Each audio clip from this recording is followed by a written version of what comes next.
Hello বন্ধুরা, আজ আমি চললাম একটু ধানবাদ। এই আমাদের যে কোম্পানিতে আমি কাজ করি সেই গাড়িটাকে ধানবাদ পৌঁছানোর জন্য এখন বেরিয়ে পড়েছি বাড়ি থেকে।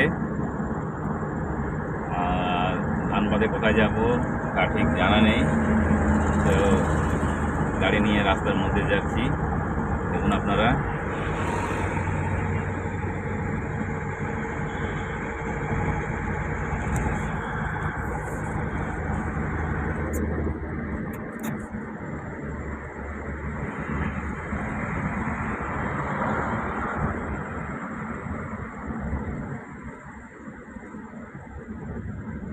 এখন বাবা চন্দ্রচূড় মন্দিরের সামনাসামনি এসেছি।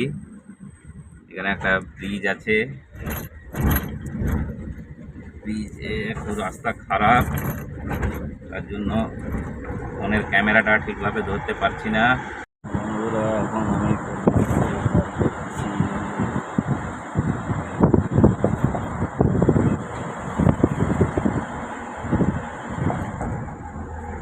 কল্যাণেশ্বরের যে নদীটা, ব্যাংকে যে জলটা বেরোচ্ছে ওখান থেকে আমি বেরিয়ে গেলাম। একটু চা খাওয়ার জন্য দাঁড়িয়েছিলাম রাস্তায়। সামনে একটা আমাদের আরও গাড়ি যাচ্ছে, ভাই আমাদের কোম্পানির ও নিয়ে যাচ্ছে ট্রাকের সামনে, আমি তার পেছনে। তো আমার পেছনেও দুটো গাড়ি আছে, টোটাল 4টে গাড়ি যাচ্ছে ধানবাদ।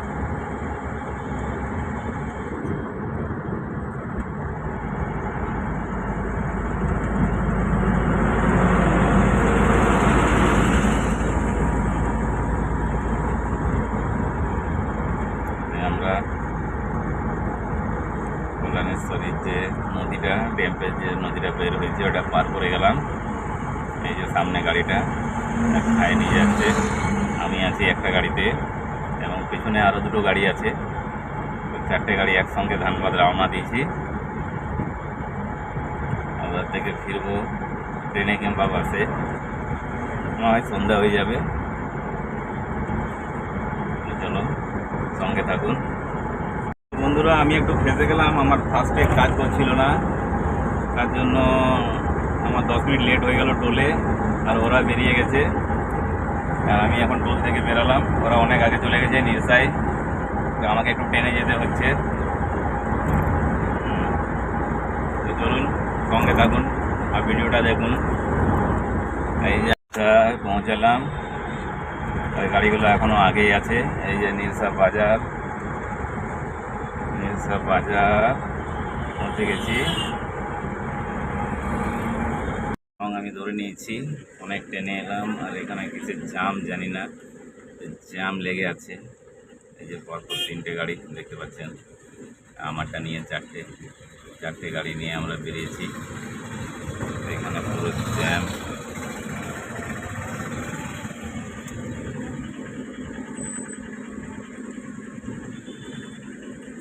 বন্ধুরা, জ্যাম এখনও লেগে আছে, কী হয়েছে কিছু বুঝতে পারছি না, প্রচণ্ড গরম লাগছে। ফ্যান চালিয়েছি, গরম অনেক, কিছু বোঝা যাচ্ছে না কিসের যে জ্যাম।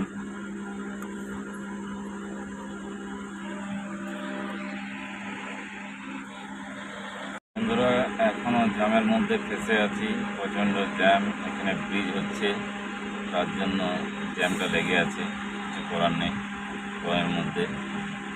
আর এখন আমরা পৌঁছেছি, এটা যেন কি বলে, গোবিন্দপুরের কাছাকাছি। গোবিন্দপুরের কাছে পৌঁছেছি, প্রচণ্ড জ্যামটা আপনারা দেখুন। জ্যাম লেগেছে, ওই যে সামনে দুটো পিলার দাঁড়িয়ে ব্রিজের কাজ হচ্ছে।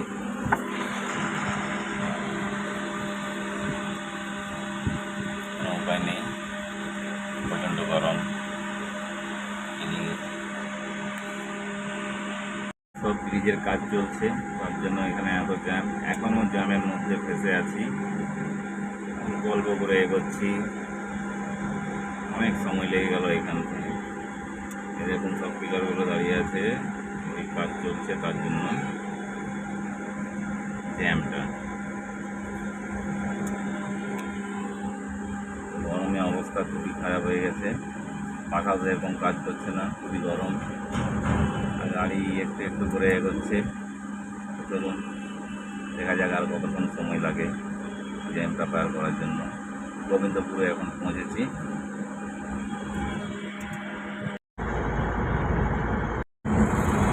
তো বন্ধুরা দেখুন মেঘ করে এসছে আর জাম ছেড়েছে এইমাত্র। তো গাড়ি টানছি কেন আবার ফিরতে হবে বাড়ি। আর ওয়েদার খারাপ করার জন্য একটু আরাম পেলাম। মেঘ মেঘ করেছে, বৃষ্টি হবে মনে হয়, ঠিক জানি না। তো চলুন সঙ্গে থাকুন।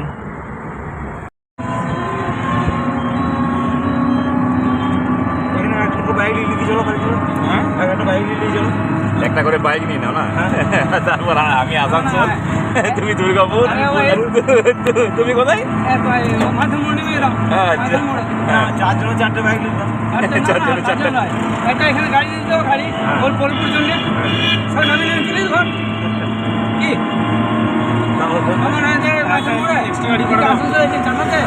দুর্গাপুর নামিয়ে বেরিয়ে দিতে এক্সট্রা গাড়ি পাঠিয়ে দিতে পারতাম।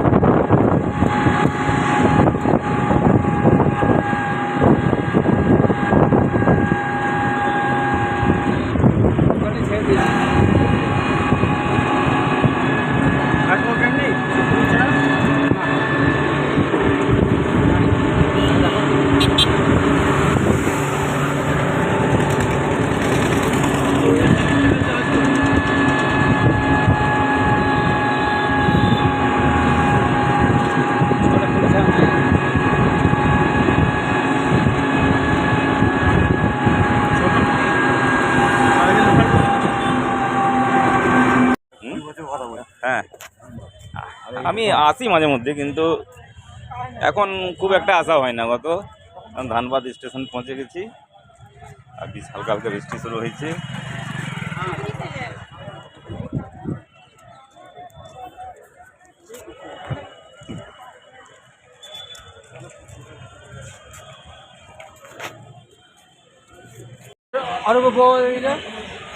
তো বন্ধুরা বন্দে ভারত দাঁড়িয়ে আছে আর আমি যেতে চাইলাম কিন্তু আমাকে চাপতে দিল না, বলছে তুমি আসানসোল অব্দি যাবে, অ্যালাউ নেই ট্রেনটার মধ্যে। চাপতে দিল না। আর তিনজন আমরা বসে আছি, এইদিকে একজন এইখানে একজন। ওরা বলছে আসানসোল অব্দি যেতে দিয়ে হবে না, তার জন্য অপেক্ষা করছি। এনাকে তো বলছে বর্ধমানে ট্রেন দাঁড়াবে না, কিছু করার নেই, বসে আছি। বন্ধুরা ট্রেনে উঠে পড়েছি, এই যে আসানসোলের জন্য রওনা দিচ্ছি।